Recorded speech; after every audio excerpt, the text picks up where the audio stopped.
and welcome to vlog number 27. Hello. Yes, I'm on my Fitball. It's very good because I actually managed to sprain my ankle simply by getting up off a chair the other day, because I must have been sitting in a funny way, caught a nerve, and then when I stood up, put my weight on my foot and just fell flat on my face and dropped my laptop. Thankfully it was all right. So anyway, I'm making up for it by sitting on my Fitball. Right, so yes, I've been recording lots of fun instruments since I've been singing, because this has been my first kind of fortnight of making noises, and it's been really good fun. It's also been quite daunting, but I have made some great sounds. So I'll show you this one first. So this is my Whirly, and this is one I had when I was a kid, because they've got really nice ones these days, but I've only got this one. You can slightly tune it, but you just have to squish it together. Anyway, so right, I'll play the sound, which doesn't sound very exciting, but here it is.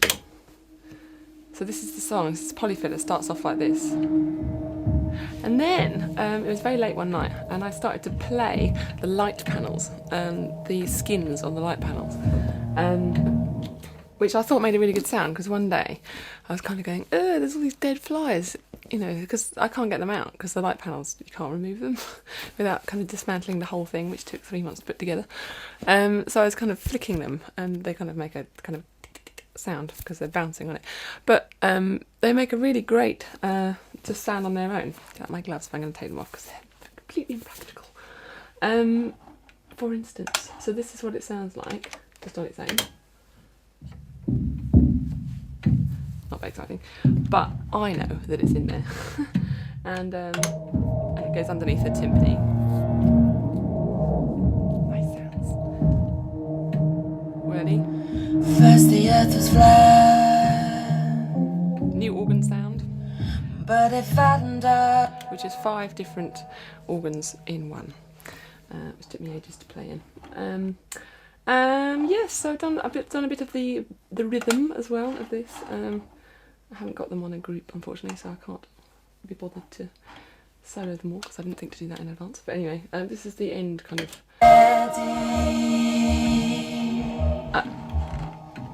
That's right at the end. That's no good. Let's play. things are not all. A bit more fleshed out now. I haven't finished it because I was busy doing something else.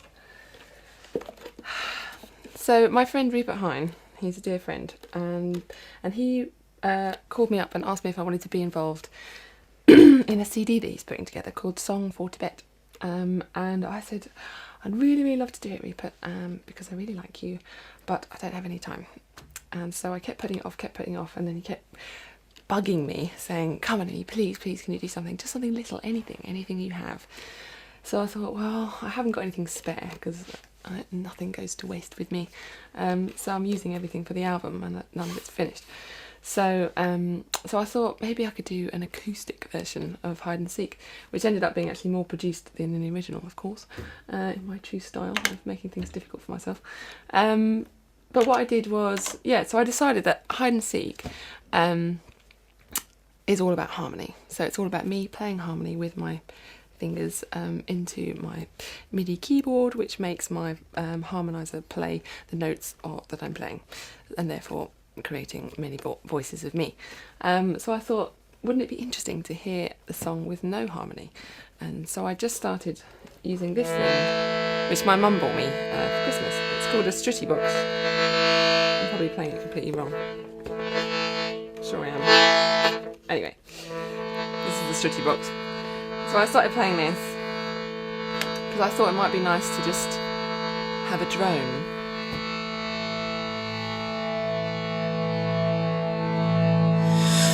Where are we? Isn't that nice? Just comes out on the 5th of August. No, the 12th of August everywhere, I think. Hell is going on. There you go. I really love it. Right. I played it for all my family because they all know what it's about. And they all love it. And actually, I think I might actually prefer it to the original. I did something quite interesting in the middle 8, because that's the bit that everybody, you know, knows from the SNL skit. So I decided to change that completely. You know, I think it's great that everyone's using it because it's getting the song about, but in a rather strange light.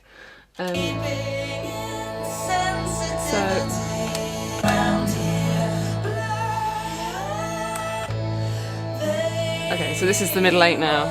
Very different.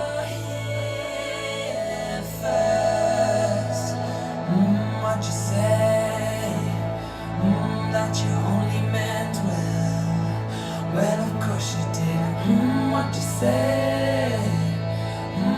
Anyway, it gets bigger and bigger and bigger. But basically, it's just the drone. It's just a drone, which sounds like just a drone, but when you listen to it, it's actually got lots of, you know, spinning around, and all the different kind of harmonics inside the drone start to open up. And I've played for quite a while with the EQs to kind of really bring out some nice harmonics.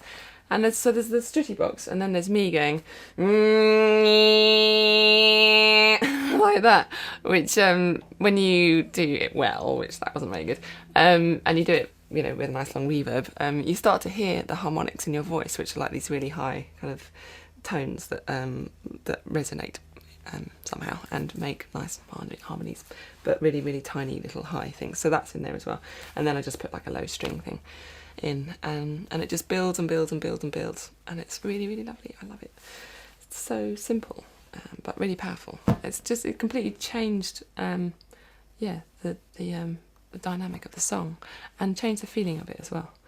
And I was just kind of imagining, you know, mountains of Tibet and monks kind of, you know, singing this chant, or singing this kind of om. Yeah, so I really like it. So there we go. So that's what I was really happy with that. But that set me back because I was meant to be doing Polyfill all of that week, and that took me 3 days. I was only going to spend a day on it, but then I had to spend 3 days on it. So then I was so I haven't finished Polyfill, which is a bit annoying, but I'll catch up at some point.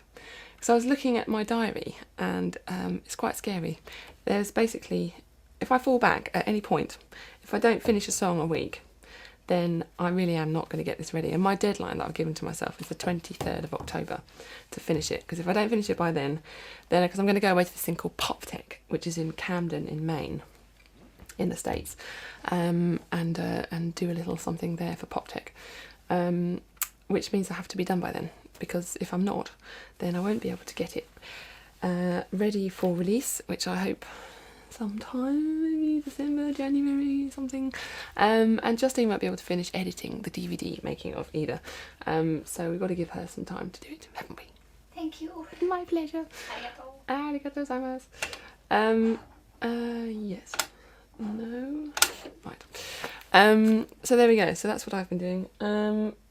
Right, I'm slightly distracted, sorry. I've got many things to talk about, as usual. So I'm going to talk about Tidal now.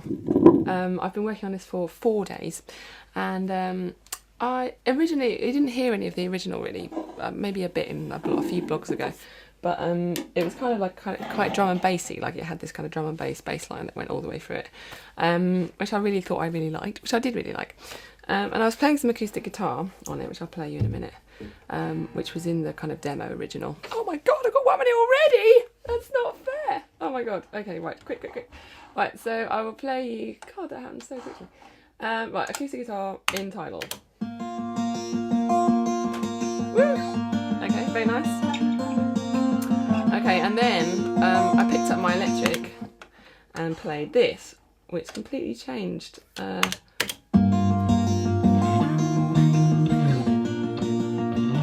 I kind of turned it into the major, which meant all kinds of things, which means I had to rethink it all over again. Never mind. Yes, so I've done that, and it sounds really good. And I picked up my Gameboy because I thought I'd have a go. So I did this. I turned it on while I was recording, and it went like that. And then I thought that sounded really nice because it was in key, so I kept it in.